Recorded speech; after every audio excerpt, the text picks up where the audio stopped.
Seen a fair few four-wheel drives coming the other way. I think towards the end of this road before it's shut, there's a campground or a campsite, so that's where they're all probably coming from. I did just see a pack of bikes come the other way, so I'd like to imagine that they went through all the way. Wow.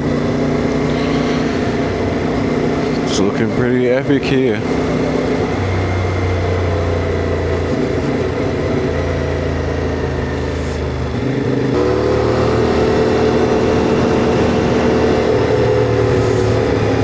Well, I believe this might be the start of the rough stuff.